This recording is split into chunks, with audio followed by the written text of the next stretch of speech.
仁波切扎西德勒，阿弥对陀佛。嘞，这是对嘞。那么我们呢，今天在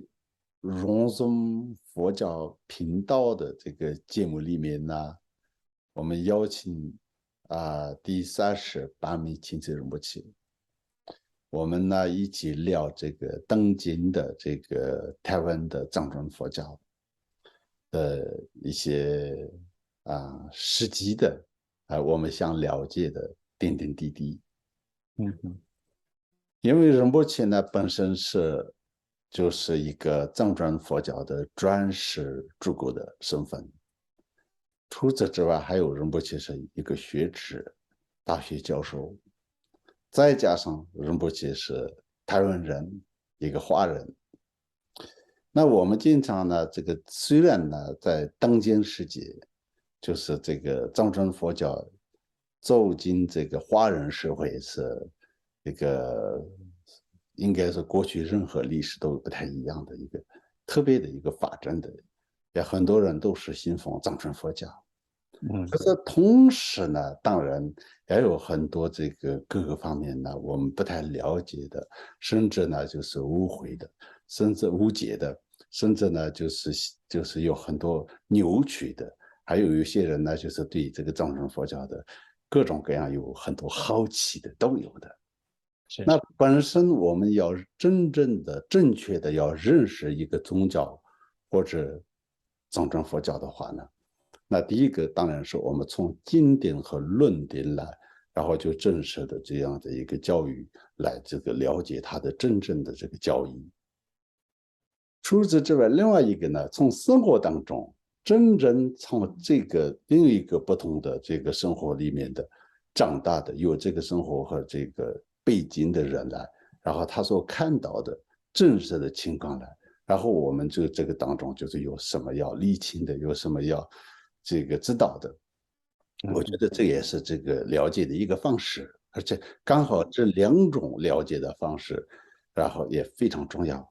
再加嗯上现在我们一般人所关心的，也不是经论上的一个边境的一个东西，一些嗯哼。的主题，而且刚好是生活当中的这个佛是。法和藏传佛教的怎么去应用怎么去了解这个啊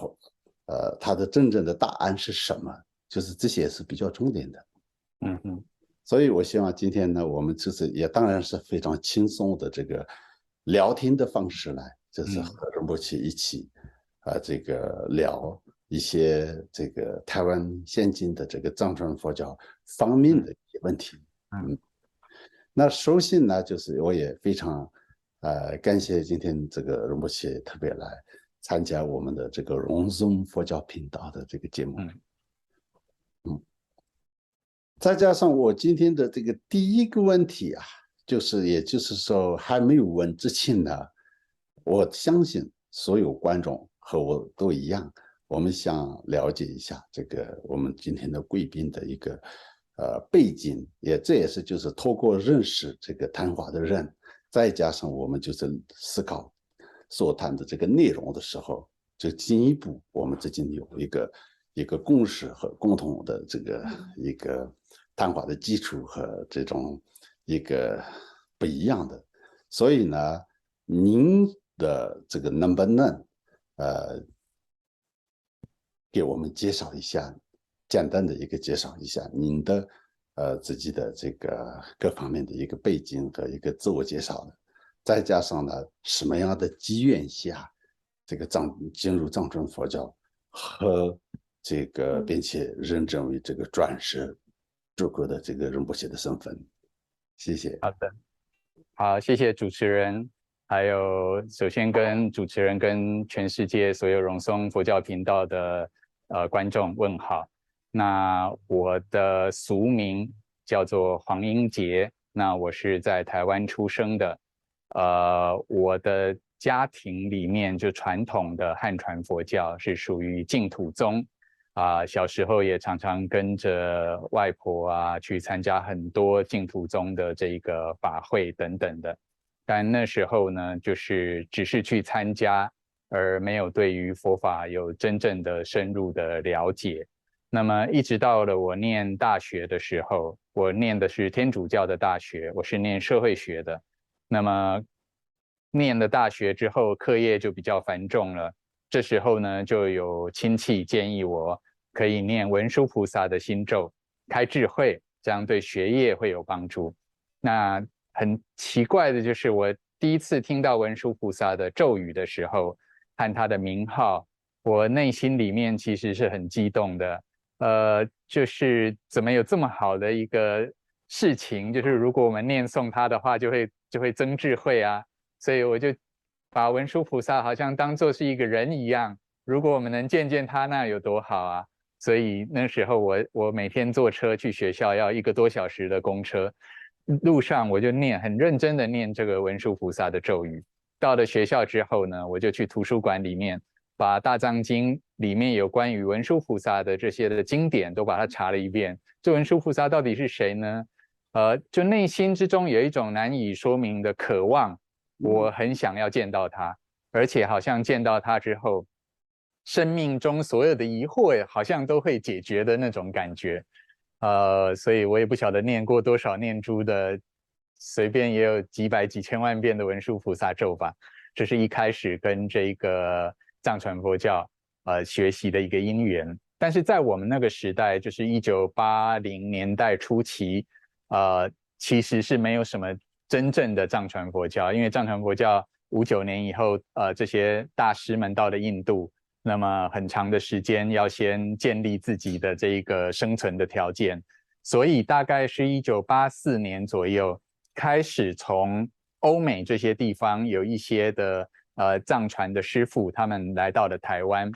那么来的时候就需要翻译。一开始的时候呢，我们去参加法会，那或许大家会知道，像在藏地或者是在汉地，很多的法会其实都是年纪比较大的这些老人家去参加的。那他们去的话，这语言也不通，该怎么办呢？所以我记得我第3次去参加法会的时候，现场的主办的人看，哎，这有个大学生，可能他英文还可以啊，是不是请他上来帮忙翻译一下？那我就不得已就总不能请这些老人家去嘛，我就去了，就拿起麦克风，我都还记得很清楚，那时候拿到麦克风都会发抖的，因为根本不晓得听得懂听不懂啊，到底要说什么，然后就这样开始了这一个跟藏传佛教的翻译，就是从我自己担任翻译开始来接触藏传佛教。那我觉得翻译是有一个特别的好处的，那就是我必须全神贯注，非常的专心，而且有一种责任感，因为如果我听不懂的话，在场这些人怎么办呢？所以，而且会有一种跟上师很亲近的感觉，有时候就觉得上师就是对我一个人讲的法，然后我要把它传扬出去，就大概是这样子的一个情形，开始了接触藏传佛教。那当然就是之后会去找很多的资料，看很多的书，希望能够再进一步的了解。可惜的是那个时候资料非常的少，还有很多是不正确的，或者是太神话了、胡说八道的。那我那时候就想说，要怎么解决这个问题呢？那可能当时比较好的一个解决方法，就是直接去既然我是翻译，我有这个机会，如果我能够直接去问这些上师，去解除这些疑惑的话，那不是很好吗？同时，在我去问这些上师的时候，我自己会做一些整理。我就想说，如果我把这些笔记把它公开，那就可以帮助到很多跟我一样有疑问的人啊。那这个就是我开始怎么样去接触藏传佛教的一个渊源，大概是这样子的。那么后来我发现到，在透过这些的上师，然后来台湾传法等等的，是有一点困难的，主要就是签证的问题，还有他们在全世界繁忙的法务，所以就算是来台湾，第一个没有办法待很久，第二个就是说课程的安排上面没有办法很深入，因为每一场法会你没有办法预计来的人是谁，为了要让所有的人都能听懂，所以就是必须把很多基础的教法不断的重复。这样子做并不是不好，但是对于像我这样想要深入的人来说的话，就会觉得比较遗憾。我记得有的朋友跟我开一个玩笑，说他家里面都有好几10颗舍利了。我那时候还听不懂，很羡慕啊，怎么这么好？他说不是，是每一次传法的时候，上师都说听不懂没关系，然后就讲了狗牙也能生出舍利的故事，所以他就说他已经捡了一堆狗牙舍利回家了，等等的，就是让我觉得心里面有一种遗憾，这么好的教法，可是却不能够系统化的教学来帮助大家。那这样的话，我们年复一年，日复一日，永远都在上第一课，就有点可惜。所以那时候我的上师就有嘱咐我，他说你心中一定要立下一个志愿，将来你一定要做一个具格的上师，才能够把这些的教法把它带回来，然后分享给利益你自己的同胞这些的法友。所以在我的心里面，其实就一直有这样的一个心愿，所以非常努力的去学习。当然，这样的心愿我们也不敢随便跟人家讲，因为人家好像说哦，你学法是将来为了做上师，要坐在高座上或怎么样的。那么因为我们毕竟不是藏人嘛，然后在学习上面也有语言各方面的问题，我们到印度尼泊尔去也都是需要签证的，各方面的条件都需要去满足才能够做好，所以我也不断的在观察。就是说有哪些的师长，他是真心真意为了佛法来付出一切，值得我们去追寻。然后当我们去有这样的一个心愿，想要把正法真正的法能够带到台湾来利益华人的时候，能够真正得到他们的支持。因为我们知道密法没有传承，没有这个上师的许可，这什么事情都是不能承办的。所以我想这个就是我在学习的过程里面一直在做的事情。那么在这过程之中比较特别的是一开始其实我认识了萨迦法王现在的贡玛区钦41任萨迦法王的老师肯谦阿贝仁不切，他早期代表这个萨迦法王来到台湾，那么我当完兵以后就见到了他，我觉得很仰慕他的学识和他的做人。所以我就请求他说我可不可以去印度他创办的萨迦佛学院念书，但是他跟我说你不能去，你不要去萨迦佛学院。然后我说我可不可以跟他呢？他说他也没办法带我。其实那时候内心有点失望的，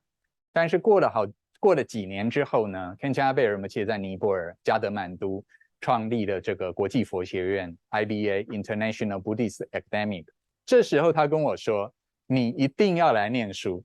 那我就有点小孩子啦，就有点跟他抱怨，就说以前我要跟你，你不让我跟。那老人家跟我说这是真的，因为我身体不太好，那你跟在我身边，他也没有办法这样子做教学。那么主要是因为他跟一些美国的学者接触过，所以他觉得西藏传统教育的方式不太适合我们这些已经长大的这些外国人。那么因此他发愿要创办一个给非藏族学生学习的国际佛学院。因此那时候等他盖好学校，他就跟我说这时候你非来不可，我邀请你来参加这个学院。那么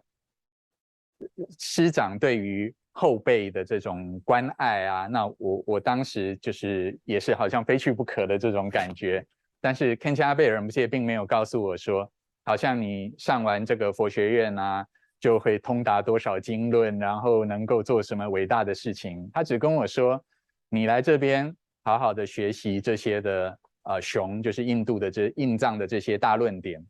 他说以后你翻译不会出大的错。也就是对佛法会有一定的了解。那所以从2000年吧，2001年开始，一直到2006、07，那我就根据他的嘱咐，在那边成为第一期的学生，那也顺利毕业了。我觉得一个系统性的学习这些论点，对我的帮助真的是很大，跟我们平常在道场里面就是听着一堂课那一堂课或者一个系列的课程是有很大的差异的。对于佛法也比较能够有全面性的一个认识。那特别是我们就是住宿在学校里面，大家一起共同生活，早上的时候就做一些不同的功课啊等等的，我觉得对我个人来说也有非常大的帮助。那比较特别的就是在1994年、95年的时候，那时候我到印度德拉顿的时候见到了这个第37任的直贡车仓法王，那么也向他禀告我的所学的经验，那么以及就是想要进一步的学习各方面。那么当时我已经学习了大概10年左右了吧，就从1984、85开始。那直贡法王他也很慷慨回答了我许多的有关于佛法上面的这个问题。当时我觉得是蛮感动的，因为法王并没有说就是有时候我的问题他没有直接回答我，他说你下个星期什么时候再来。我去的时候呢，他把他以前的学法的这些的笔记拿出来，他跟我说你这个问题以前 Dilgo Khyentse Rinpoche 是怎么回答的，那么哪位上师关于这个问题是怎么回答的，所以让我感觉到一种像这样伟大的上师，他们对法的那种态度都是这么样的严谨，他不会就是随便给你打个马虎眼，还是说差不多这样就行了，他还回去做功课，然后根据我的需求，然后做的这些回答，那就是类似这样子的一个交流之后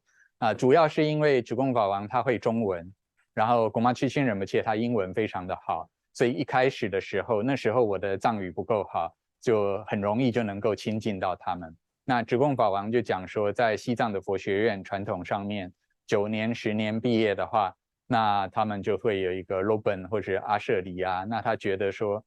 我过去的学习的话，就是也差不多是这样的一个时间了。那学习的内容他也算是满意的，所以他就说，他算是鼓励我吧，可以给我一个 Loben 这样子的一个阿舍离这样的一个学位，希望我能够为佛法继续的努力。但是他说，这个在经教上面的话，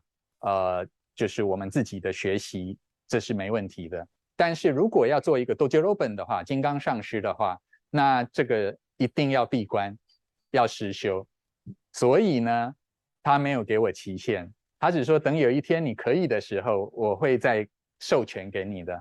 那后来就是在2004年的时候，在隆比尼有一个直贡很大的一个佛塔的开光典礼上面，那个时候直贡法王他帮我就是升座说 Doje Loben， 因为我在这些年间，在德拉顿、在拉达克、在尼泊尔，就是跟了直贡法王以及很多直贡噶举的师长做了一些的闭关，那他觉得基础上面是可以了。就在这个 Doje Loben 的升座典礼上面，我遇到了一个就是青海囊谦巴美滚的四主洛根桑仁波切。那洛根桑仁波切其实我跟他的渊源非常的特别，他从1997年第一次到外地，经过香港来台湾，我就遇到了他。然后此后不管在全世界哪里，我当时其实没这么想到的，但是我去哪里都遇到他。他一生只去了10年来只去过印度2次，都被我遇到。连他去尼泊尔在布达佛塔都遇到我。那么去了新加坡中心，我还记得在杨氏大厦，我一进去他也在里面。到了马来西亚也遇到他，就到处都不期而遇。甚至后来在台北市街头，有一次呢，我骑摩托车，我都喜欢说我骑一只赤兔马，红色的马，因为摩托车红色的。洛根桑仁波切就坐在马路旁边，我很奇怪，吓一跳，怎么仁波切在这里啊？原来是仁波切的施主请他吃饭。吃完饭之后呢，因为施主去开车，就拿个椅子给仁波切坐在餐厅门口等他。结果就我先等到我了，我就跟仁波切打招呼这样子。那就在蓝毗尼园的时候，又遇到仁波切，带了一些马来西亚的弟子。那我有点高兴跟他报告，就直贡法王这时候会为我升座您能不能留下来呢？来观礼。仁波切说这个他的行程因为已经排好的，他没办法，但是他非常的祝福我。其实在这一次的时候，他把一封他亲笔写的信交给了直贡法王，里面大概的意思是这样子的。他说呢，他的上师巴麦谦子上一世的时候有受记，他会有这个幻化，有25个幻化的化身，其中有特别写说有一位会转世做汉人，但是他没有说一定要去寻找。那么根据他跟我交往的经验，那么他觉得我是他的其中的一个化身，因此请求法王认证，所以才会在都已经佛学院毕业了，然后也拿到这个 Loben Dojo Loben 以后，然后才被这个直贡法王他也是经过请示护法等等，然后就做了这样的一个认证。这对我来说，算是不是我预期里面应该要做的，或者是朝这个目标。因为我想认不认证这个过去的因果，只有这个有正量的上师能够理解，不是我们这些凡夫说是或不是可以去了解的。那当时我个人来说，我觉得比较尴尬的一点就是，其实我在萨迦派的佛学院念书，但是呢被卡举派认证，我自己觉得有点不好意思。所以后来贡玛仁波切到了尼泊尔加德满都的佛学院之后，我就跟他报告这件事情。结果贡玛仁波切对我真的是恩德非常的大，他跟我说这没有问题的，主供法王是一个很具德的上师，这件事情他也会看一下。那后来法王也给了我一张认证信，就是他支持这个认证，而且鼓励就是说，身为一个转世就要随着自己的身份去做应该做的这个佛法的事业，所以就很特别的，我得到了2派的认证，这个就是大概的经过，跟大家报告跟分享一下。好的，非常感谢仁波切的分享。其实我和仁波切认识的时间呢，应该至少有10年左右吧，应该是这样。就是我在台湾的时候，反正我们在一些法会上各个地方都有见过面，也有聊过天。尤其是2019年，我再来到台湾的时候，那个时候我们也有特别讲话。但是其实实际上呢，我知道仁波切是一个转世之格，但是除此之外呢，我就不知道您呢在这个萨迦阿倍仁波切的那个学校里面毕业的这个事情其实是我今天是第一次知道的。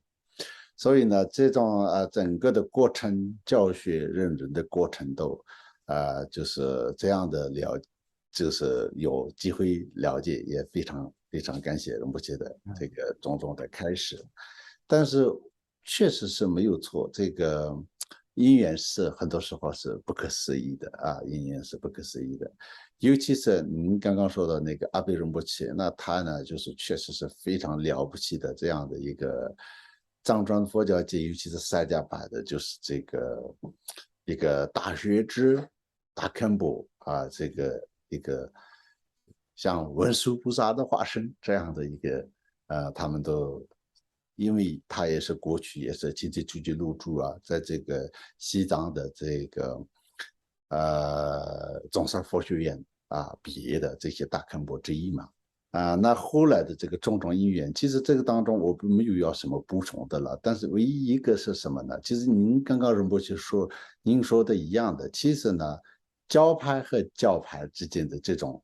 你是另一个教派那边就是毕业，但是另外一个教派认证，这实际上本来就是没有什么冲突的。但是就在台湾后，一个外面人来讲的话，好像讲成一个不同教派的时候，或者一个不同上师的时候，可能有些人认为这是一个很大的不同，对吧？这是真正的藏传佛教的这个教义上或者这个传统上来讲的话呢，很多的高深大德都是这个，只是传承上有不同的，但是意义上和彼此之间的这个关系来说的话，都是一个大同小异。就像您刚刚分享的一样的，并呢，就像这光法王呢，他的上师当中最主要的一个上师是丁果法王，但是丁果法王不是该举派，又更不是直贡该举，但是这种情况不会妨碍他们之间成为一个上师和弟子的关系，甚至呢，有一些像萨迦法王也是，现在很多该举派、格鲁派，还有这个更不用说萨迦本身的，有一些教学和观念的部分呢，就是这个传承是现在是由这个萨迦法王在这个传法这种也其实是我觉得是大家必须要了解的。所以呢，这个也为什么是很多人强调立灭，但是其实立灭也并不是说是所有都要混合在一起，也并不是这样的概念。也同时呢，就是这个教派讲到不同教派，也并不是说是好像2个不同宗教一样，或更没有任何对立，和矛盾的意思在啊，所以这个是就是上师们确实想来就是这样的。那我个人也教学的过程当中，其实我的一般的上师都是来自于我自己本身是算是宁玛的传承，但是我的很多上师，像这贡切桑法王也是我的上师，噶钦仁波切也是，萨迦法王也是，啊，那就是很多像尊者啊，都是其实是不一定是属于宁玛的。我在西藏的时候我也一直过格鲁派、该居派的这些上师的啊，所以这个呢，我觉得这个就是这是一个就很重要的。那我接下来呢，我这里的这个像金角仁波切的是这个说起啊，台湾藏传佛教发展的历史。那而且啊，并且现在的这个台湾藏传佛教的现况又是如何？当然这个有点大，我们不要讲这个太多的，但是大概呢，就是说这个在藏传佛教进入台湾是什么时候开始？那这个发展的过程又是怎么样？现在是大概是什么样的一个情况？我就用白话来说，就是这个啊，我想了解一下这个情况。好的，关于这个议题呢，刚好今年我参与的一部叫《台湾佛教通史》，那其中有关于非汉传佛教的部分，都是由我来主笔，所以里面有一些资料可以跟大家报告一下。那首先，台湾跟藏传佛教的接触应该是在乾隆年间，乾隆60大寿的时候，六世班禅送了一个右旋法螺给他。那这个法螺在古代的时候，他们认为叫定风珠，就是能够让风浪平息的。后来因为一些军事上的需要，所以就是清军，乾隆派了2次清军到台湾来。那因为台湾海峡对古代的帆船来说，其实风浪险恶，所以为了增加大家的信心，他就把这个定风珠随军就到了台湾来。这是应该说是勉强说是跟藏传佛教的一个接触吧，但其实并没有实际上面的上师或者是法教。上师跟法教的部分，要一直到了1949年的时候，这个内蒙古的主要的活佛张家呼图克图，他跟着这个蒋介石到了台湾来，同时担任这个中国佛教会的理事长。这个算是一个正式的有藏传佛教的上师到了台湾。那很可惜的就是张家来台湾的时候，整个局势已经很不好了，所以他随行的翻译最重要的法尊法师，以及他所带的经书法器等等的都没有能够带过来，所以这个限制了在传法以及翻译各方面的一个发展，这个是非常可惜的。不过他圆寂的时候烧出了6000多颗舍利，这个在台湾是第一次发生的，也引起很大的震撼。当时的人对这个并不了解，有些人说他是这个胆结石啊，怎么生了那么多啊，等等的，这在医学上不可能的。6000多颗的话，那他的肚子里面不是整个都塞满了吗？总之，当时这个在佛教界是引起非常大的震撼。那他圆寂之后，有另外一位也是跟着蒋介石一起来的，叫做甘珠尔瓦呼图克图，他也是蒙古的活佛。那他也有同样的困难，就是他们来台湾的时候，只等于是说经书法器什么都没有，他又是蒙古人，其实语言上面是有困难的。他的修行也非常好，他圆寂之后呢，他们土圮的火烧了3天，他的身体呢，除了手脚变成舍利以外，他的头和整个躯干都烧不坏，留下这个金身，所以他这个是金刚不坏之身等等，有这些让大家觉得说，哇，这些蒙古西藏的密宗的行者是很了不起的成就者，所以大家很想学，可是又无从下手，我们说没有语言上面有障碍，资料上面也有障碍。那上师最多可能可以传个6字大明咒或什么的等等的，所以这个在学习上面就比较困难。那接下来的时候就有这个康区来的，像格鲁派在这个理塘大寺的这个寺主格赖达吉活佛，以及他的弟弟萨迦派的敏珠仁波切，他们就到了台湾。但是他们来的时候，主要也是透过这个北受雷贡蒙藏委员会的一些的工作，所以早期的时候在传法上面，也是很局限的，就是少数亲近他的。反而是49年的时候，有一些跟着国民党到台湾的这些的我们说显贵人士吧，他们过去在大陆曾经亲近过瑞乌起达隆嘎举的诺拉仁波切，以及噶玛嘎举这个16世噶玛巴的永增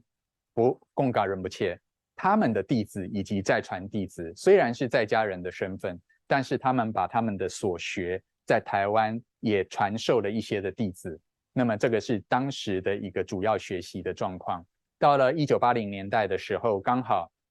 就是59年以后到印度的这一些的西藏的上师，慢慢的因为英国是印度是英国的殖民地的影响，所以就是英语方面比较通，所以他们后来到欧美地区去弘法，那顺道就也到了台湾这个地方来，才开始有了这个佛法的传入。所以这样的传入其实有它的一个特色存在，是什么呢？就是我们早期在学的时候是透过英语来学习的，而不是透过当时要学藏语也是没有也没有材料嘛等等的。那英语的话，它有一个特色，对我们来说它是属于白话文的一种，所以它翻出来的佛法跟传统汉传那个很古典的语言上面就有一个差异性。那就简单来说，年轻人比较容易懂，比较容易接受。所以我们会发现一个差异，就是说信仰藏传佛教的人，他的年龄层好像都比较低一点。我们会觉得好像这个开示也比较活泼一点等等。那其实我觉得这个是因为他们所用的语言一开始的这个媒介所产生的一个差异。那当然早期因为在印度尼泊尔整个藏人流亡社区的经济条件不是很好，寺庙需要重建，所以其实很多上师来到台湾，主要的目的就是要募款，也是给台湾弟子培福嘛。那但是我们看到的就是说，因为太过着力在这一点，所以办了很多的法会啊，然后帮弟子消灾祈福，以至于说当时在这个佛教的教育上面比例上面是少了一点，这个就是比较可惜的地方。这也是为什么一开始我接触的时候，我自己是翻译，那我就觉得说这方面如果说我们能够去加强的话，把这个这么稀有珍贵的教法让大家正确的了解，那么我想对于整体藏传佛教未来的发展一定会有更正面的影响。这个是跟大家报告一下大概的过程是这样子的。好的，仁波切这样讲了啊。其实我在台湾的时候，那个关于这个罗那活佛，还有这个台南的应该是贡嘎老人，对，贡嘎，对对，那个部分我有这个了解，再加上我当然知道这个宗家大师的这个部分，而且宗家大师那个后来圆寂的时候，应该是那个时候的总统蒋介石在日本访问什么的，我不知道这个突然来，这个他就是一个国家级的，因为那个时候他们一起来，他是一个应该是国师或反正中国佛教会会长的身份，所以这些一些我也看过一些相关的资料。但是如同您刚刚说的一样的，真正的在台湾系统性的学习这个藏传佛教的，那应该是这个比较缓慢的一个情况但是呢，您刚刚说的，其实是一开始的那个法luật也好，中间这个实力制的事情，我觉得都是非常了不起的，这就是一种因缘成熟的过程。释迦牟尼佛来到人间也是要有一个这个传法的对象的一个成熟的过程，是这样的。所以呢，为什么呢？就是很多这个佛像佛塔存在，其实也是众生慢慢呢这些见闻者慢慢对佛法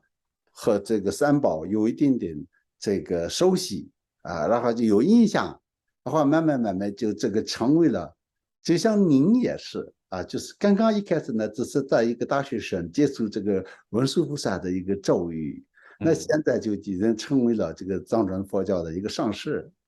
所以最终呢，其实是这个因缘是不可思议的，而且有一些因缘的这个种子怎么去晒出去，这个是绝对不能小看的。我经常也其实蛮重视，有些说是哎呀，我们不能烧香拜佛，不能不能那个叫什么呢？这个天天泡泡观点和发挥。我觉得这个也所有人学的时候的开始一个过程，很好，但是重点是不能停留在这个阶段，一直停留在这个阶段的话，那是一个问题。是。所以我想说的是，这个后来虽然是有很多高深大的上师，就是来台湾弘法。那在台湾现在呢，我以前在台湾的时候，所以至少应该是可能会在官方登记的有几百个佛学中心，藏传佛教啊。是。这个时候，如果我的这个说的有是一些差异的话，这个你也可以补充。但是我就听过这样的一些相关的看过一些相关的资料。但是您知道藏传佛教的教义和五部大论的学习其实是非常严格的。对，我当时在台湾的时候，我还做了什么五部大论的口传法会。为什么呢？我想台湾那五部大论学的很少，一个人教这个能力、学的能力，实际都是其实是非常遥远的。但是呢，至少希望大家知道有一个叫五部大论。有些人知道是说是不是格鲁派的一个教训，其实不是嘛，整个藏传佛都有五部大论，而且是这个很重要的一个学习的一个课程。但是我是用这个口传，但是我能做的是一个口传而已。但是呢，这是也是我自己的一个微博的这种，或者我自己的一个发现。但是实际上，慢慢的我们这样的去怎么说呢？看的时候，其实台湾还是有一个问题在的。我这个问题就必须说出来，因为前一阵子有一些学者，台湾的学者和这个一些歌系他们整理出来的一个重要的文件呢。那个文件里面有分析了一个观点，他说，虽然是在台湾学藏传佛教的人数呢比西方社会多很多，但是台湾的藏传佛教学习基本上停留在这个信仰层面，这是他们说的啊。也就是，然后呢，西方人呢对这个藏传的这个研究特别深，有非常好的周刊研究，还有这个通过藏传佛教的个别的教育，然后读大学，那不是那个博士的论文啊等等。对，像最近在那个澳洲开了一个叫做这个国际藏学的那个不日巴新就做的大学，那个里面你看呢，这个西方人参加的非常非常多，对，参与这个文化也好，佛法，但是台湾人这么热情，这么的这个就是经常呢，就是对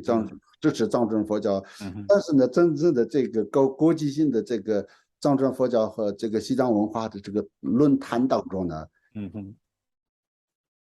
见到台湾人其实是很少的。是，那个是我们现在这个台湾佛教的这个，就是在哪一个层面，其实是实际上是这个是我们必须要这个要讨论的一个东西啊。但是我现在的问题是，就是说，所以呢，我个人这是我的角度的看法。但是如果从您的角度来看的话，台湾人对藏传佛教的这个了解在什么程度？因为台湾人和在台湾的学藏传佛教的人当然不一样了，但是这个台湾人对藏传佛教的认知和了解和台湾的学藏传佛教的人留下的影响，那个是有一个密不可分的关系嘛。对，所以呢，无论如何，我现在问的问题是什么呢？台湾人对藏传佛教的这个影响或者这个了解，您觉得是大概来说的话是什么样的一个程度呢？我觉得一般的台湾人对藏传佛教是了解非常非常少的。最多他看到就是能说出喇嘛这两个字，或者西藏的，这样就差不多了，就大概没有办法再说出其他的。那另外就是对于学习藏传佛教的人来说，其实也很难去讲出一个什么样的道理，或者是他所学的是什么东西，然后让大家能够去做一个理解。特别是您刚刚所提到的，在这一个学术研究的方面，其实是非常的薄弱的。那主要是因为在台湾地区的这些的公立的学校、国立的大学里面，他们尽量避免去涉入有关于个别宗教的议题，这是他们一个既定的立场。那私立学校的话，佛教的大学成立的比较晚，而且他们都各自有自己的汉传佛教的背景，所以他们愿意来投入跟支持这方面的资源，都是非常非常有限的。应该说都是个别学者自己的兴趣跟努力在维持。这一点的话，跟在欧美的这种研究的成果来说，其实是已经差距非常非常的大了。所以主要还是在信徒的信仰层面上面，在这边下功夫而已。这个是一个我自己也觉得非常可惜的一件事情。所以呢，对，我就是刚刚说的那个文件里面也说，这个台湾的这个学术研究方面的这个藏传佛教的这个信徒做的，信徒也不一定要局限于信徒，但是在台湾做这一块的呢，落后于西方人60年还是100年，他们说忘记了这个具体的数。那您刚刚说台湾，对，我现在要说的要很直白啊，我也经常在台湾搭那个 taxi 啊，那个的时候，他们说你是这个喇嘛还是怎么样？然后还有他们说 OK， 就是顶多知道是藏传佛教或者一个说喇嘛教然后这个有些人说好藏教，还有一个叫藏教对。当时我是佛教，因为这个台湾人有时候是这个本土化的一个概念呢，就是自己信奉的这个佛教，就是有点像唯一的佛教那种，可能不是有这个意思吧，但是用法上就是有这种，不会说是我是汉传佛教不会说是有其他，实际上有其他宗教，只是说我是佛教但是呢，这个这是可能是在这个地方上呢，就是用这样的没有什么大问题。但是整个藏传佛教的了解呢，确实是这个比较有这个一些不足的地方不是一些就是整个情况来讲的话呢，就是有这种问题。对。那接下来我想问的是什么呢？虽然是整个情况呢是这样的，但是当然个别的人呢对藏传佛教很有兴趣的，也有一部分，也不少的了其实是少的。那这个不少的情况下呢，我是问的是什么呢？就是说，台湾人对藏传佛教最有吸引力的，如果一个人有点向往或开始兴趣藏传佛教的话呢，这个按比率来说的话呢，就是对他们最有吸引力。藏传佛教的哪一个东西呢？我想对大多数人来说，就是认为藏传佛教呢法力无边，然后它的这一个修法法会非常的有效你的世间的一切的问题，不管是生病事业不顺利你的房子风水不好只要能够请到这些的大师，甚至我听过有这个先生有小三的，都要请这个师傅来修法然后就好像感情的问题，一切都能够迎刃而解那就是好像把所有的责任通通推给了这些的修法的这些的喇嘛，然后就是我只要供养他们，他们就能够帮我们解决所有的问题。那我们看到有一些的法训上面，其实也容易引起人家的误解的。这就好像现在的法训有点像是那个自动投币的机器，有没有？就是我生病，好投下去药师佛；我如果是这个缺钱，投下去赞巴拉财神法；我如果是要开智慧，投下去文殊菩萨；我如果是什么问题的话，他就好像给你一个清单，然后好像12星座一样，你是什么星座，你就要做这个，然后他这些问题就会解决了。那的确，我相信有一些非常了不起的具正的上师，以及有一些有这样善根福德的弟子，他透过这些的我们说勤转法轮，然后来供养这些师长，培养自己的福报，很多困难或许因此就能够迎刃而解。但是一个信仰要能够长期的推动跟流传下去，只靠这样的方式是绝对不行的，因为有人得到了灵验和庇佑，一定也有人不能够如愿。那不能如愿的时候该怎么办呢？这就是一个很尴尬的地方。如果他们对于佛法没有正解的话，那没有正信的话，他来一次不会再来第二次了，这就非常的可惜。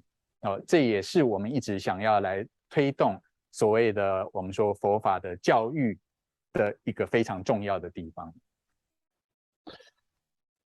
对，这里我要再次强调，就是说我们绝对不是说是这个办法会和这个要开智慧念文殊菩萨这样的想法和做法和说法是不对的，不是这样说的。仁波切也没有这个意思，我也没有这个意思。但是呢，确实是，如果我们一直是这样的一个观念，而且他们觉得就是比如说人缘方面要修咕噜咕噜，那就是黄财神呀，身边就是要这个药师佛，这个其实也不但是这个藏传汉传也本身就是有这些观念呐。但是呢，我们不能过于强调这些，或者只懂的这些的时候，这是一个问题。这个我们的慈城楼主大堪布几年前去到这个马来西亚和不是那个印尼那些几个地方的时候，后来就是来到台湾，那我们就跟那个藏研会的上师们也有一些这个交流和这个看仁波切也做了一些开始。那个时候就是仁波切对那个时候看到的有些现象是感触特别深。所以仁波切说你们一定要努力，要加强这个佛法的教义的这个部分。因为我们无论如何做任何事情，哪一个比较弱，哪一个不足，肯定要加强，这是一个天经地义的事情。对，所以呢，这个并不是说第一个好，那个好，这个不好，不是说二选一的一个概念。但是要整个全面、要完整的一个体系来讲的话呢，就是文思修特别特别重要。但是我只是想到这个台湾的这个或者西方人有时候在藏传佛教的这个意识感很强，沙坛城金刚屋，那些都是很有吸引力的，对吧这个吸引力是好事，只不过是我们要应用来广结善缘，让大家学到更完整的这个与这个藏传佛教的，用这种来就是吸引年轻人或这个其他人是没有任何错误的。那接下来我想问的是什么呢？一个宗教也好，尤其是在台湾，其实也不少人宣扬藏传佛教的时候，那同时也会产生一些问题的，比如说了解上的错误误解有看法，其实这就是本来是一个正常的，但是正常的不等于是不需要立正勤这个要讲清楚，这个也是要的这个是要的。所以呢，这个其实是说白了呢，在台湾藏传佛教方面呢，就是也可能也有本身和西方人和这个台湾一个不一样的地方是，台湾有本土的佛教，那他们觉得我这个佛教就是本来就在这里为什么你这个佛一定要这个传入到这里呢？有可能有这个想法因为本身这是一个佛教，佛教已经在了。当然是藏传佛教没有说强迫要传入某一个地方，从来不强迫。佛教本身的对这个方面呢，不会太强迫别人的不会的。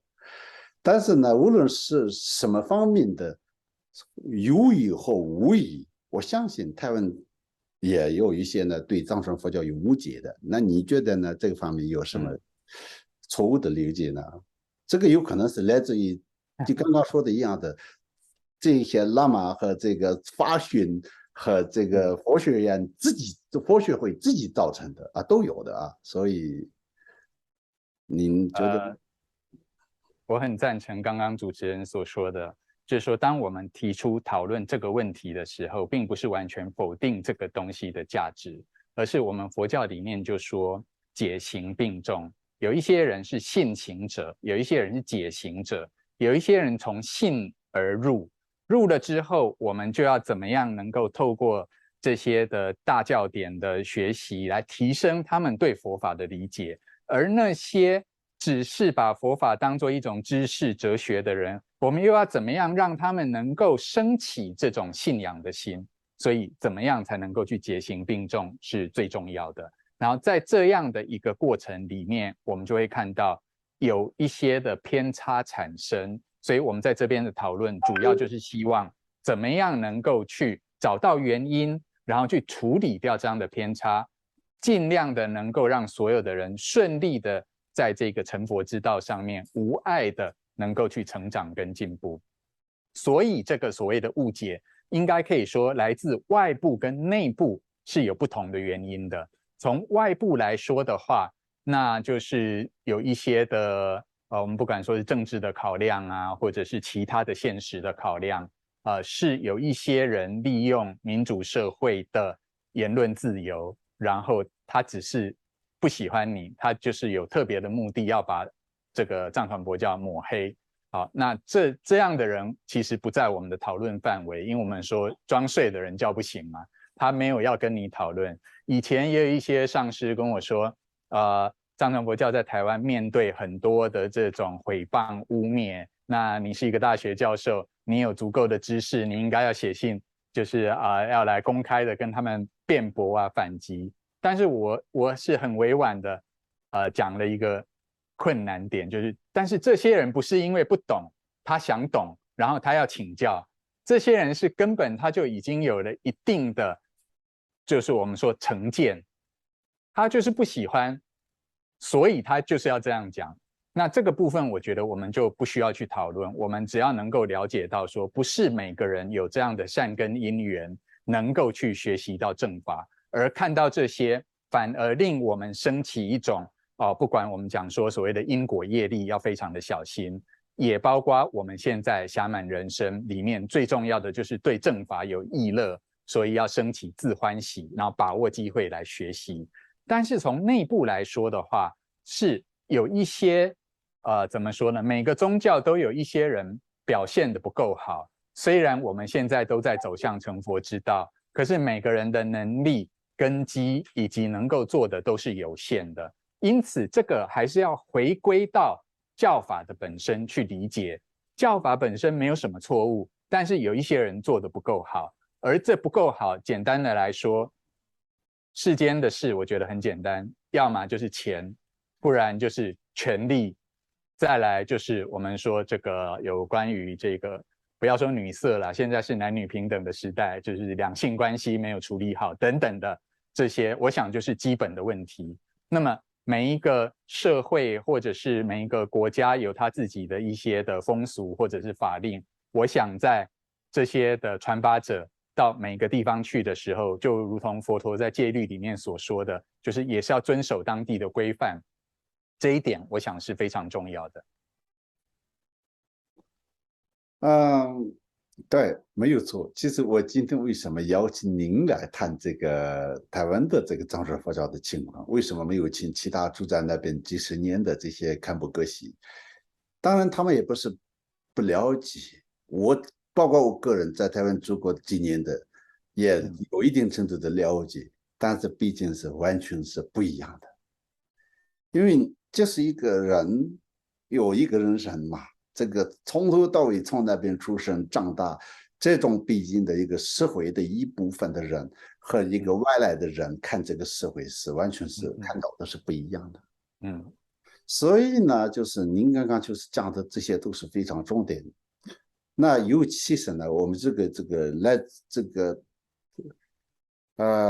无论是从哪一个地方来的这个传法者，然后来到这个地方的时候呢，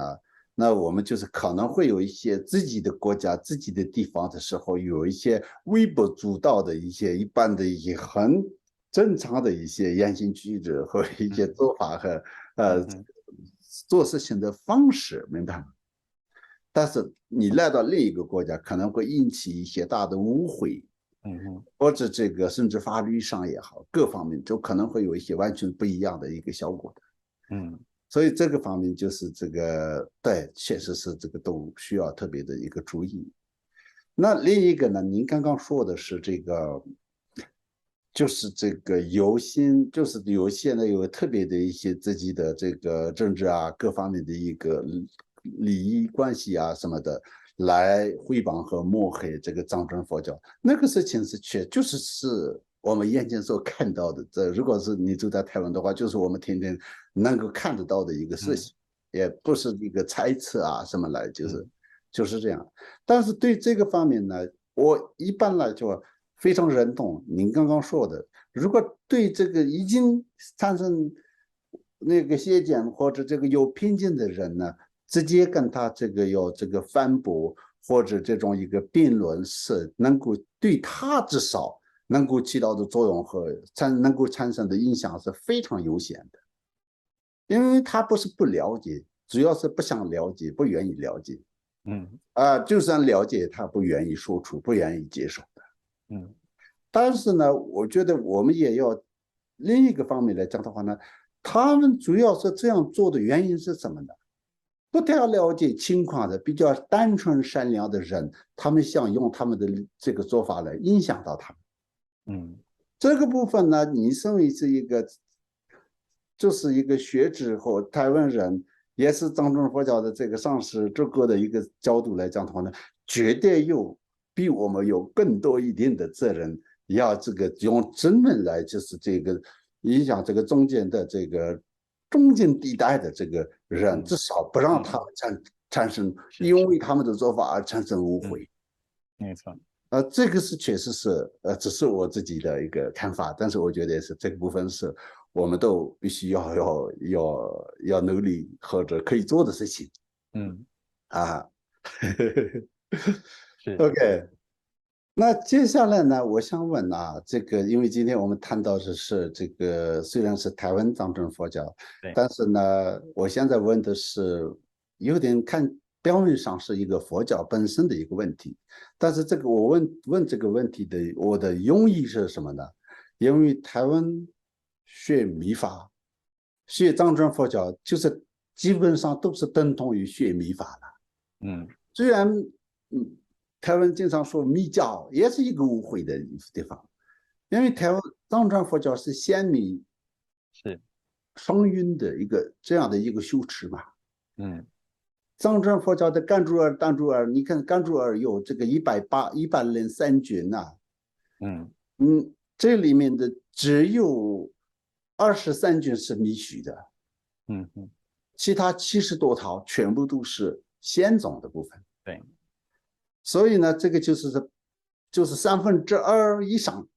就是这个整个大藏经。就算格鲁帕的一个格西，他要拉仁巴的这个阶段的学习的，要花25年的时间，但是其中21、22年都是学先法的。所以虽然呢，就是我觉得藏传佛教和这个密教不能划等号，这个是最基本的。但是台湾人我知道是很多人不了解，藏密教就是。但是呢，接触的时候，在台湾这些上师们来传法的时候，确实是一开始可能是一个观点，明白吗？或者可能会传一个密法的一些咒语，这也是为什么他们觉得藏传佛教是密教的这个原因。所以呢，如果既然是这样，这是变成一个现实的一个情况。那我们如果接触的时候，你不可能一个人我先学五部大论，然后我再来，没有这样的一个机会的。所以呢，无论是你什么样的一个态度或什么样的一个根器的一个情况下接触到藏传佛教，但是你接触这个密法的话，如果你将有一天能够接触到密法的话，你应该要注意什么呢？就是最基本的，当然这个细节很多了啊，这个最基本的你要注意什么？其实密法本身是非常吸引人的，然后也是我们强调说它里面所提供的方法跟显教有很大的不同，有它的一个特色。但是我们知道一切的密法的根源是什么？是上师。那什么是上师呢？我认为在学习的过程里面，这个上师必须是一个活生生的人，你可以去亲近到他。你不能亲近到他，那你要怎么观察他？你怎么能够可能去理解他？好，那但是我们前面讲过，现在在台湾大概有400个左右的中心，实际有活动的大概应该有200个左右。每年来台湾的入出境的人次，这一个西藏上师的人次大概在2000人左右。这么频繁的一个状况之下，甚至我统计过，有时候一天光是在台北市有6场灌顶的法会，这弟子已经忙到，特别是现在的线上法会又更方便，已经忙到连要参加哪个都没办法决定了。那他怎么能够去认识这些的上师，以及哪个教法适合他自己？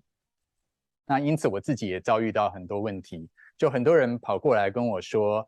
某一个法怎样怎样。那我跟他说，你跟谁学的？你应该去问你的上师，这不是我传的法，我没有办法替你决定。那我的解释也许跟你的上师会不一样，那这是你需要去抉择的。因此，我认为台湾有这么多的中心，其实台湾已经有很多的仁波切、堪布、拉玛、祖本常住在台湾了。大家需要的是什么？就是去亲近。亲近的意思是什么？就是我们去了解，我们一定要闻思佛法，才有能力去判断。当我们自己一点知识都没有的时候，我们就没有判断的标准。因此，这一点是非常的重要的。那有很多知名的大上师，真的很有加持力，正量也高超，但是他可能没有办法亲自指导你，或者是我们网络上面受了一个灌顶之后，然后呢，法本在哪里？这法本看不懂，然后我要找谁学？就是我的学习应该怎么办？我想应该不会有人是仰慕一位大师，然后他就去念了这一所大学，结果他连这一个大师的一面都见不到，也不可能联络到他。这个在学习上面是会有问题的。我们把这些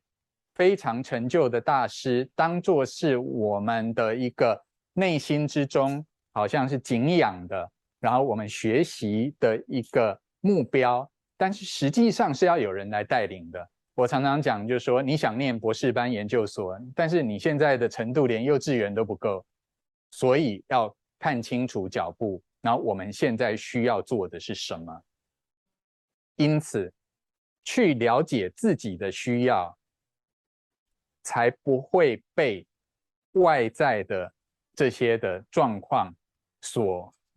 迷惑。我们学法本来是要解除自己的迷惑的，结果现在学了法之后更加的迷惑，这样不就很可惜吗？所以我希望每一个人，其实现在已经很方便了，有很多常驻台湾的，不管是西藏的或者台湾培养的这些的师长，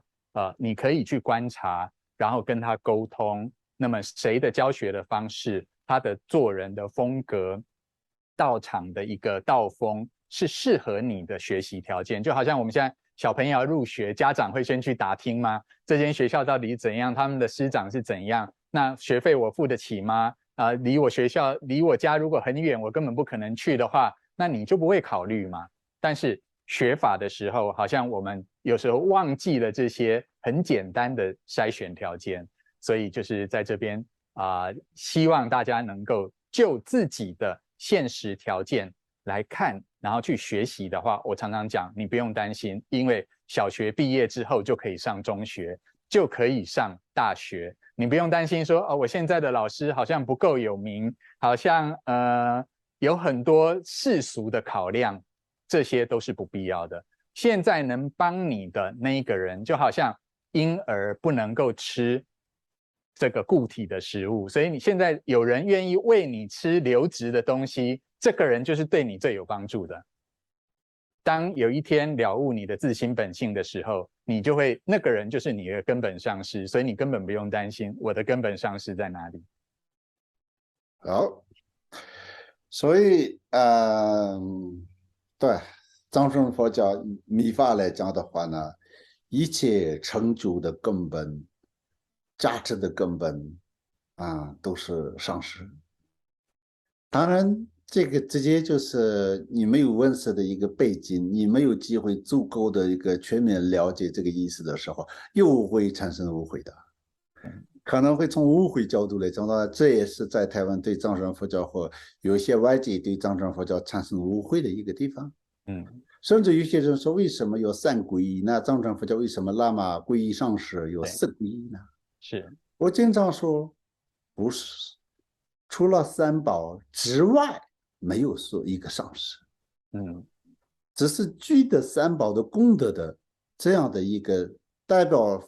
佛法圣的这样的一个善知识和具象的上师，叫做上师。这是一个就是说，这个身代表可能佛，语代表法，意代表佛的那种这个佛法身有上，这是上师瑜伽的一个修法的精神。所以并不是说是比三宝还厉害，比佛更好，当然不可能有这个存在的。在佛法里面，所以呢，这是对我们来讲可能是最基本的，但是对有些人来讲的话呢，连听到这个名字，而且用这个来操作，就是抹黑这个藏传佛教的，都有出现过的。所以我现在这里要讲的是什么呢？就是仁波切刚刚说的一样，我要讲跟大众观众讲说确实是非常重要，就是这个上师的这个部分。确实是有些呢我现在又讲台湾了但是呢这没办法我这了解比较多我遇过有一些事情，他说我现在不说什么哪一个法王我是某一个法王的弟子，我只认他我的上师，可以，但是他没有办法见到他。我是皈依哪一个法王？怎么皈依呢？我的名字报名给一个佛学中心，然后这个佛学中心的负责人说他有去报道出这个法王的办事处什么的，然后再来就是可能会他拿到一个皈依证，一个名字，所以他就是这样。我觉得如果就像梅拉里巴宗之或那个六祖慧能一样，那种有特别的一个境界和智慧可能这样也可以变成师徒关系有没有先例？有没有这样的公案？是有的但是我们普通人连这个佛法僧是什么都说不出来的情况下，你用最高境界的方式来，就是要抑制这样的一个精神的上师是不容易的。大家知道观点的时候呢，其实是最高境界的受观点的时候呢，就是不需要有外在的贪嗔。但是普通人没有这个能力的时候，我们还要立贪嗔，然后再来做这个透过完整的意识来，然后就是给观点所以这个上师的时候呢，要实实在在能够教导你佛法正确的道路，次第的，这样是确实是我觉得是这个上师。尤其是如果这个因为接触密法的最根本的缘起如果出现错误的话呢，那就是问题会接二连三的回来。所以就是从一个正确的上师，也就是说从正确的一个善知识开始学习，我觉得这个就是真的是很重要的。所以本身密法里面说，你可以先观察上师尊者有一个开始有一些这个中国大陆的学生说，现在在内地有法王什么很多怎么办？他说没关系你先跟他问《金刚经》的问题、《般若心经》的问题，他能够讲出如理如法的讲出了，那就是你可以先跟他做朋友，然后对这个真正的修行有帮助，你慢慢可以医治他。有头衔不妨碍，没有头衔也不妨碍。如果不是这样的话呢，那就是比较容易出错的。所以这个注意的最根本的就是透过上师。但是这个透过上师呢，并不是说你自己没有任何要求的前提下，无缘无故的这个上师的这个加持，你让你马上变成佛，不是这个意思是。所以这是一个如理学习的一个次第的一个开始，就是要从上师开始。而且这个上师不是这个仰慕着一个偶像一样，远远的在变成一个幻想境界的一个人，应该在你的实实在在的生活当中，对吧？啊，是，这就是我想这个刚刚仁波切要讲的这个重点。那我现在就是讲一下，因为有些人觉得我是学密法，觉得很高尚；有些人觉得他是密法，好像觉得很遥远。所以到底是密法和显法有什么佛法里面的这个显宗和密宗的有什么共同点？有什么不共的地方？那个部分您的看法是怎么样？我自己觉得这个显密之间的一个差别啊，就好像是我们在学校里面有一些是理论课，有一些是实习课，要动手操作的。那你只有理论课的话，在这个图纸上面随便画一画，然后就自己以为很完美了。但是你实际上面，你要去把这个东西，譬如假设你要盖桥梁、盖房子，你把这图纸拿起来，现实一做的话，你会发现，这完全在这个各方面的条件都是不能成立的。所以就是说，需要有经验的人来告诉我们说，你在操作上面的时候应该要怎么做，才能够去完成你所想要做的这个理想。所以这也是我们讲说，为什么显密不可偏废这样子的一个道理，也是我们刚刚所说的依止上师很重要。可是有些人又太强调上师的独一性，所以有时候有一些团体，真的我这看了半天，跟黑社会有什么不一样啊？就是用三昧耶让你觉得很恐惧，你这如果走的话一定会下地狱，然后你所做的善法可能要去超过你的能力的负担等等的，那这不是佛陀里面所要告诉我们的一个道理。因此如果我们没有这样的一个知识的话，我们就无从判断这一个操作或经验的本身是不是合理的。那么因此这两个部分一定要配合。那么我觉得藏传佛教里面西藏佛教很珍贵的一个地方，就是它的这两个传统到现在都还很完整的保存下来，让我们有心想要去学习的人的确是可以去学习到的，然后很容易的能够上手。我举另外一个例子好了，我们要学游泳吗？如果我们只是一堆人站在游泳池旁边，站在河边，好，然后就这样子，来手伸起来，两手伸起来，然后你觉得来换气，你觉得好像很棒，一掉水里面，可能你就紧张就淹死了。又有一些人，他觉得他下去，他也不用人家教，我就狗爬式，我这样也叫做游泳。但是这之后要矫正他的姿势很难啊，因为他已经错误了很多的这种，他缺乏理解。所以这二者之间能够把它配合起来的话，我们讲就是事半功倍，这就是所谓的速道。快速的意思不是说什么都不用做，然后你就会达成，而是当我们有了知识，我们有了经验，二者结合在一起的时候，我们可以减少很多的错误，节省了很多的时间，而省下来的时间跟力气，就让我们有能力可以做更多帮助自己跟帮助别人的事情。这就是我认为在这个显教跟密教之间的既是有差异，又是需要互相配合结合的地方。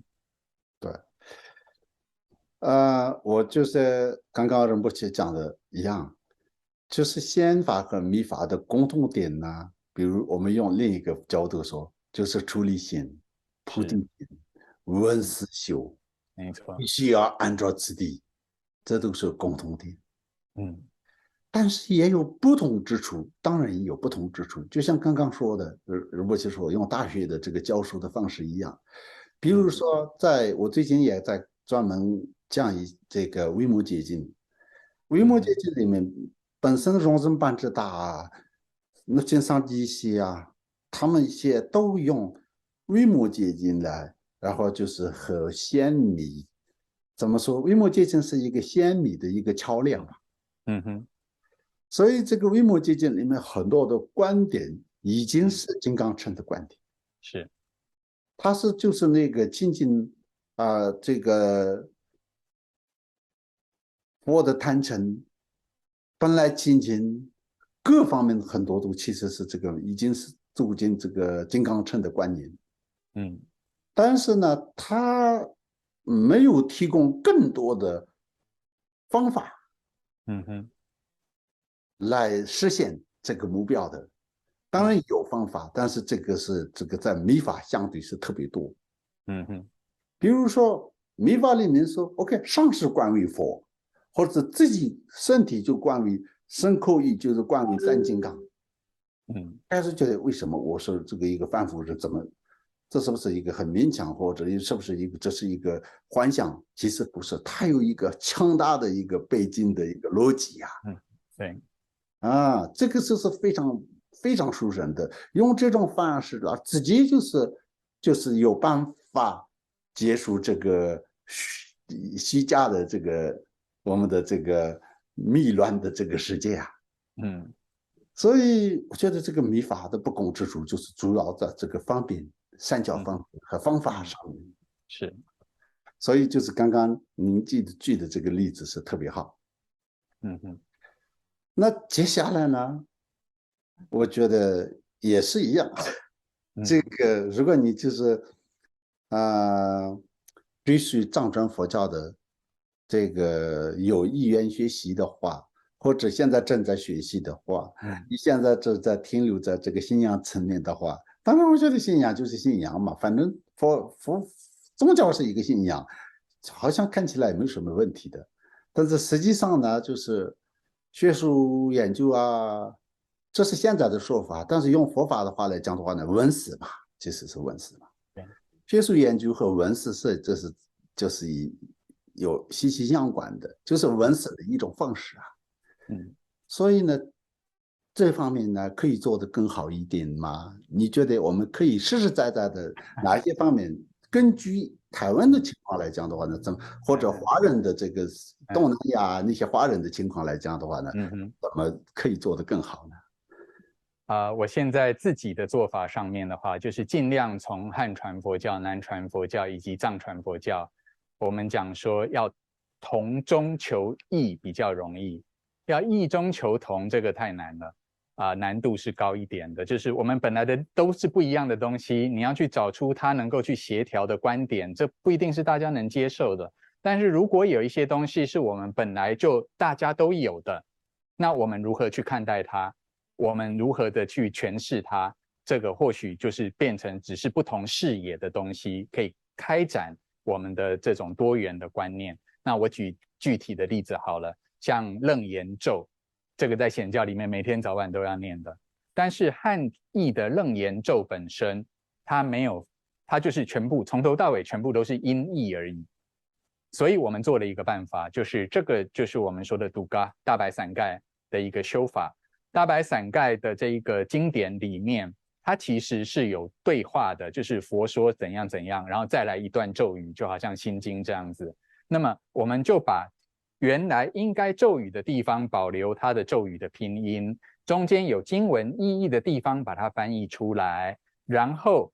我们就办了很多次的这样子的一个楞严神咒跟大白伞盖合一的法会。能够让想要学习的人他终于看懂了，原来楞严咒并不只是从头到尾一段完全无法理解的文字，这就是我们的一个共通性。所以我自己现在的做法就是从共通性着手。那又譬如说药师佛的修法，这个药师七佛的仪轨在藏区从这个堪布吉护传到藏王的王室之后，一直都是被这个藏传佛教所很珍视的。那么在汉传里面虽然也有药师佛、药师琉璃光如来的信仰，他们也很重视，但是并没有把这个经文依据仪轨的方式来修持，所以我们也做了一点配合，就是用这个药师七佛琉璃光如来的这个经典，但是是以轨念诵法的方式来进行。那我举的这几个例子，又像大悲咒也是一样，在汉传里面，当然大悲咒跟藏传的千手观音咒的字数是不一样的，但基本上这个都是观世音菩萨的一个长咒。那么在藏传佛教里面，它有更完整的一种观修的方式，可以来让我们对于密法会有进一步的理解所以我想说的就是，我现在的做法是透过显教里面本来就有在进行，为所有的人所共知，而且必须接受的这些教法，把它更用更能理解的方式让他们知道，在西藏佛教里面是这样子来进行的。那我想，也许这个对于汉传跟藏传之间彼此的理解跟交流，或许会有一点帮助。我觉得从一个共同点的这个角度切入，是特别重要的。我几年前就是那个翻译《六祖坛经》的时候，其实我也是这样就是因为这个很多的观念、公案，甚至的这个很多无相颂和这个藏传的多哈这个金刚课从头到尾其实有非常大的一个共同点如果这个共同点，我就是从中文翻译成藏文的话呢，藏传佛教的人也知道，其实汉传佛教里面也有和我们一样的这么的一个这么殊胜的教法，所以呢，可以降低自己觉得自己是最了不起的那种人都有的那个傲慢，其实藏人也有这个傲慢的，是。这个很多人不敢说，宗萨仁波切比较敢说其他的比较少说，但是都有，不丹人也好，藏人也好，都有自己的傲慢，台湾也有的，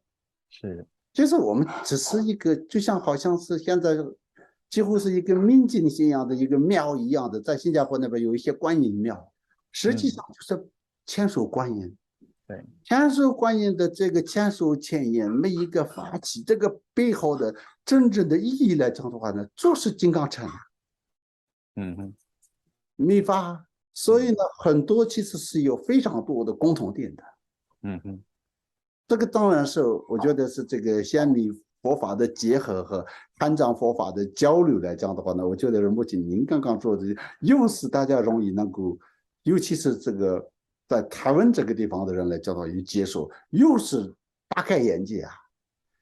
原来是这样的。而且很多就是这个咒语也是本身就是大家要了解的话，以前很多人觉得 OK 菩萨摩诃萨，菩萨摩诃萨，就是我问了一些学生说什么叫菩萨摩诃萨，什么意思，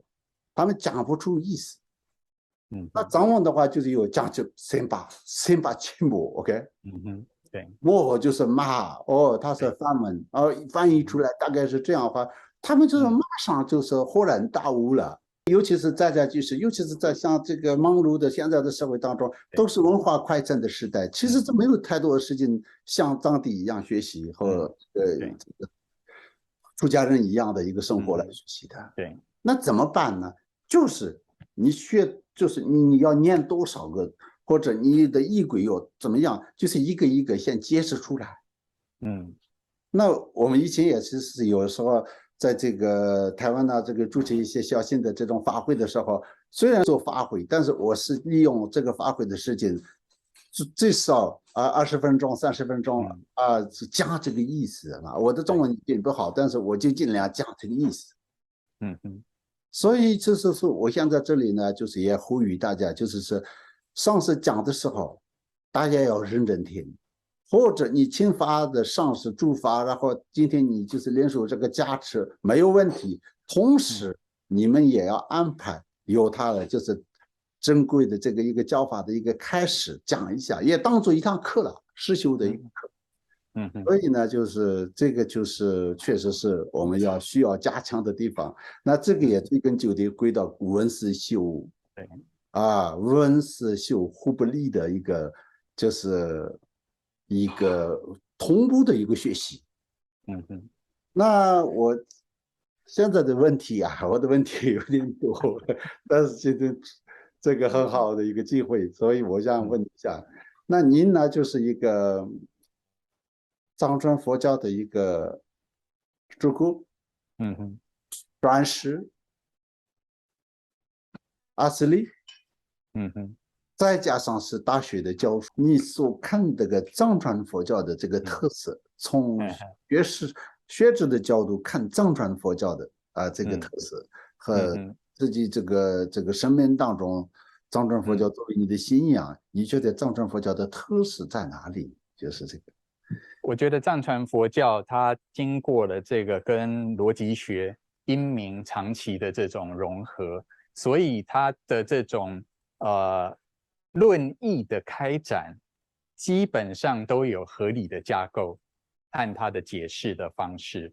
这个跟传统的汉传或者是某一些东方的经典喜欢讲境界或者是神秘经验之间有一个非常大的差异。而这个特色就是我们讲说的教证跟理证，它的这个理证的强度很容易让现在特别是学习社会科学、人文科学或自然科学的人能够去接受。这个就是藏传佛教本身，我认为它极具潜力去跟现代的学科结合的一点。好，我觉得这个呢，就是最近尊者啊，很多的像中山人不起，为什么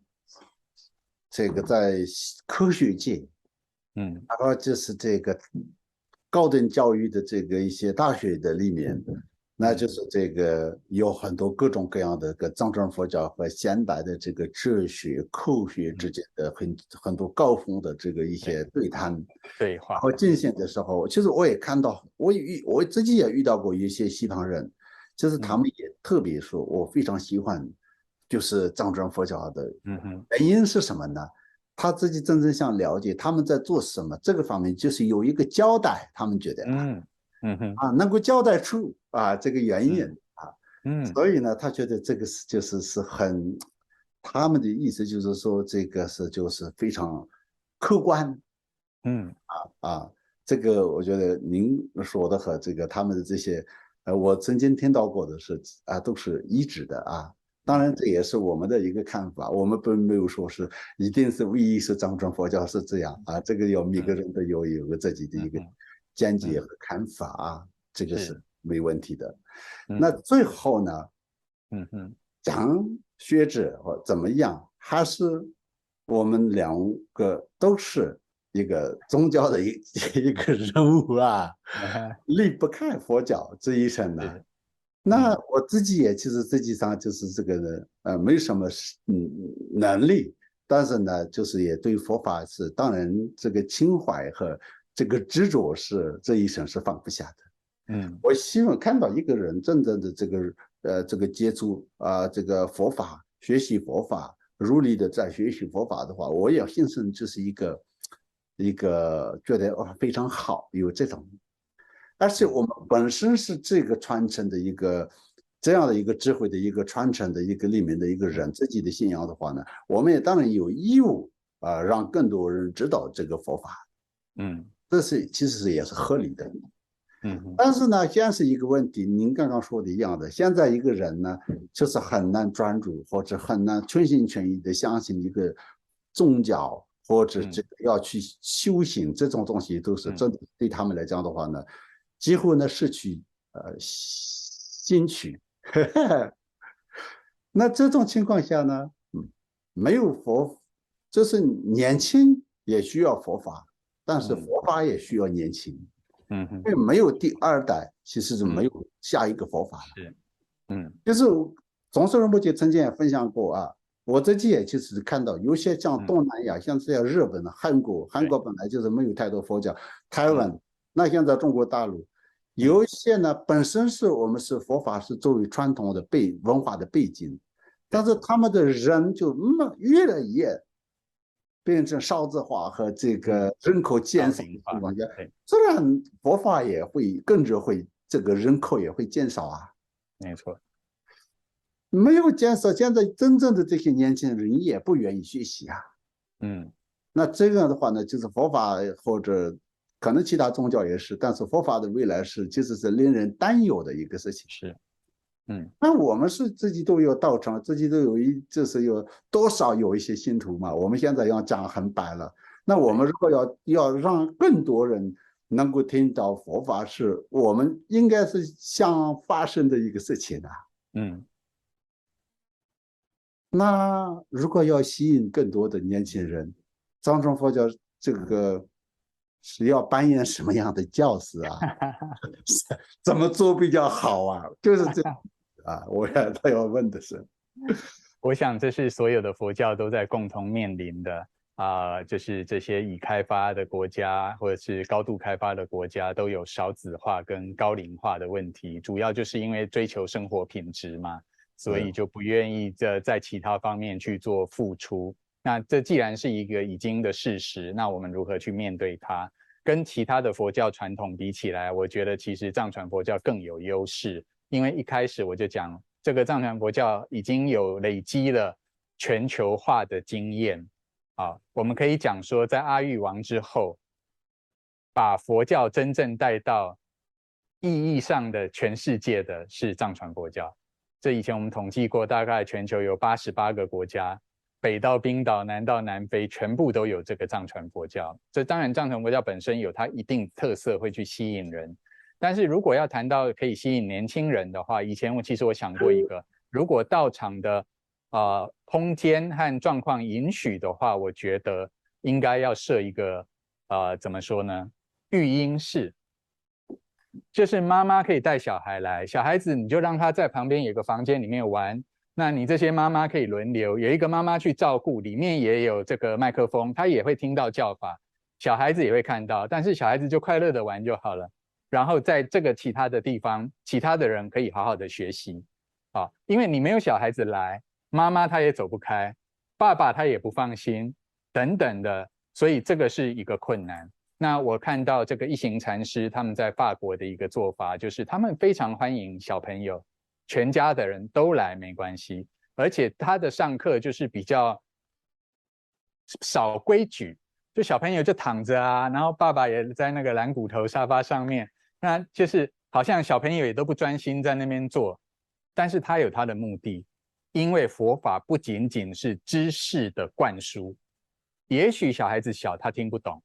也许爸爸心里面还有很多事情，他的公司什么的，其实他坐在那边他也没无心要听，但是他给他们做一种正念还有专注力的练习，也就是在不管什么时候，你只要听到我这个地方一敲钟，所有的人立刻放下手下的事情，我们一起专注练习1分钟。这个我觉得我们常常讲说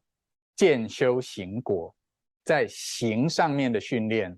这个是有特色，而且这样的训练比较适合在家的人，特别是年轻人，他就不喜欢受到拘束。你要叫他好像部队一样，每一个人在这边，然后就敬礼我看过有一些上师很特别的做法，我到他们道场去，我吓一跳。为什么？因为上课的时候2个小时，所有的人都双手合掌，非常严肃的看着我。后来我下课以后就问说，他们这个是什么特别的规矩？他说不是，因为他规定所有的人上课一定要双手合掌，才不会玩手机。如果你有1只手或2只手，他就在旁边偷偷的玩手机，所以他就强迫所有的人这当然是一个方法，可是好像没有那么样的亲民的一个做法。所以我觉得其实佛法内容本来就很丰富了，但是我们怎么样透过塑造一种道场和这个讲经说法的时候的一种氛围，让他们觉得佛法并不是一个高高在上的，好像放下了世间的万物一切的人才可以去追寻的目标。或许这样的一个氛围的建立，对他们来说是更容易留下经验，而且他会愿意回来。如果我今天只是要求一个道场的规矩的话，我也许可以做到现在的秩序是良好的，但是有些人他就不会再回来了。所以或许我们可以朝这些方向来共同努力看看。我觉得仁波切您这个想法是非常超前的但是呢，这个也是其实是我在欧洲这边呢也经常看到的他们的教育的体系的正常方法，明白吗？但是我们这个佛法和西道场的做法来讲的话呢，你的想法是超前，但是实际上呢，并不是超前。因为这边和这个，我这边有一些学生嘛，他们也说，他们在比如说在中国大陆、台湾、其他我们这个北京的这些亚洲的国家和地方的呢，他们就是这个背嘛，要学，就是要多少，还有补习班一大堆。对。可是欧洲的小朋友不是这样，嗯，他们还就是很多就是家长要参与，一起要做很多事情，但是好像没有什么要学的。但是呢，他们成长之后的自信和这个一些教育的品质和真正的这个他们的这个智慧，其实是比很多其他地方教的更好。所以有钱人都来这里要，他们也知道，就是要小孩要送到这里呀。所以，而且我看到这个有一些，比如说在一些那个大卖场，对，那有小朋友他们在那边可以玩的一个地方。对，尤其是我们这边也确实有很多家长父母想来，但是因为小孩离不开，你们的活动可以小孩参加吗？我们可以说参加，但是如果我们没有一个识别的话呢，这个小朋友几个小时和妈妈一起那边乖乖是不可能的事情。没错。所以这个功能确实是从基本要做出这个小朋友的一个环境，因为这个是我们西藏为什么都是相对于很虔诚的，因为父母家长在那边做什么，小朋友在旁边玩啊，没有人管他，但是一去哪里带到哪里。对，所以就是从小耳濡目染的，就是有这个佛法熏熟熏陶，就是在这个影响在他们的相续当中。所以呢，在现在的台湾呢，这个外面没有这个环境，但是我们这个佛法道场确实应该要更加的重视这些小朋友们的基本和这个家长和父母一起能够参加的这个塑造这个环境。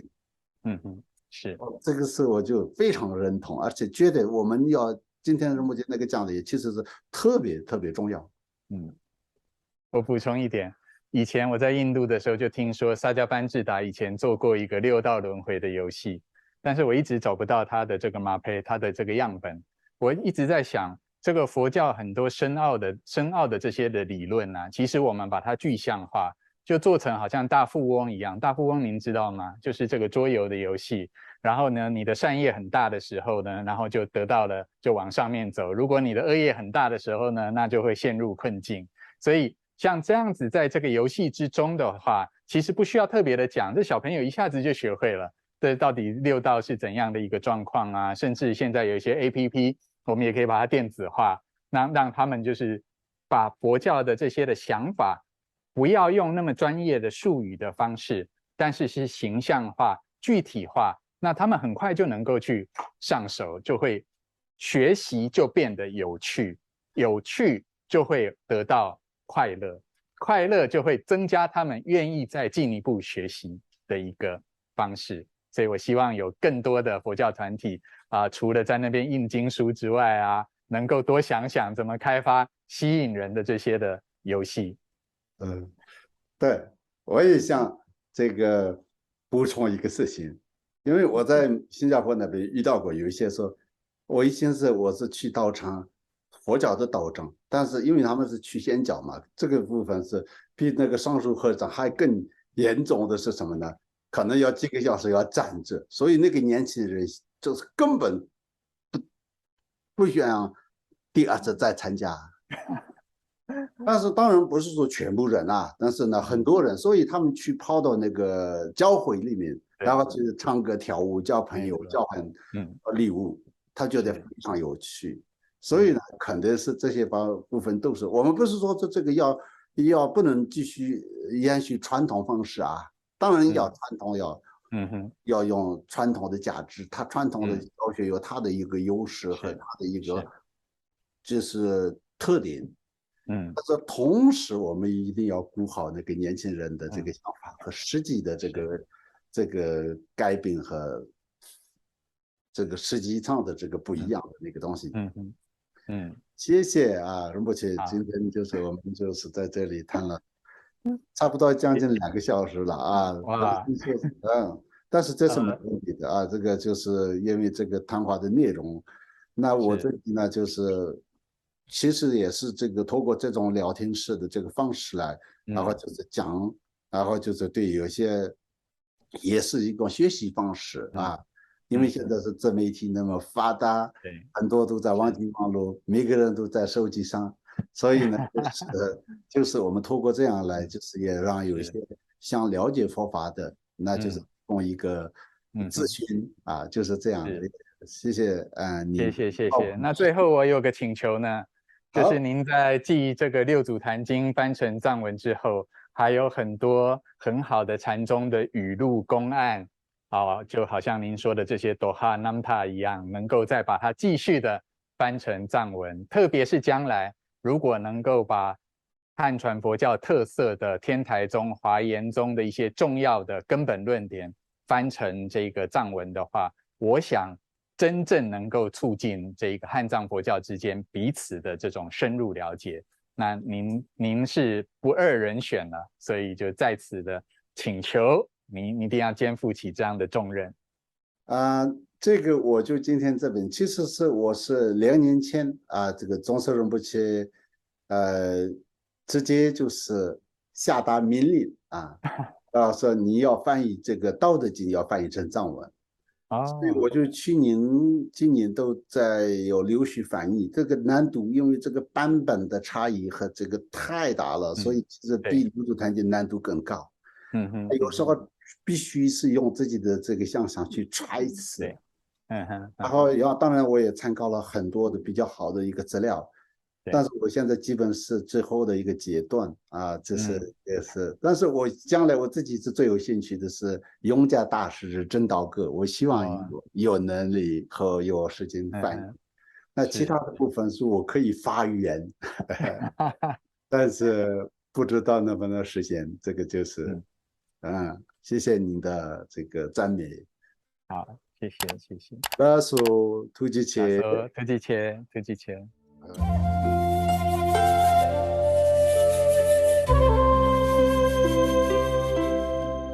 南无